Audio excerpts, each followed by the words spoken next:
because the problem right now, I mean, dating app, medyo sumikat yung mga dating app. Karamihan kasi doon, napasok na ng mga scammers.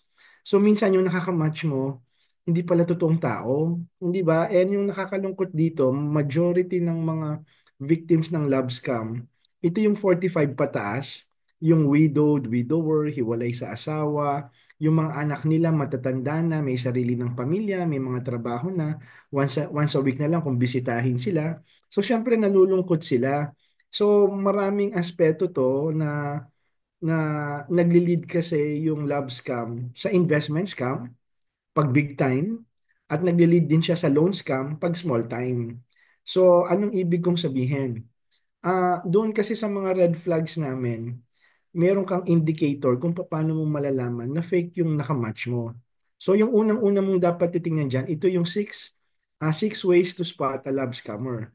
So, the first one, kapag yung nagmatch sa'yo, napaka-perfect nung photo, yung nung image. As in, super sexy, super ganda, super gwapo, super hunk. Hindi ba? In a way, magtaka ka na.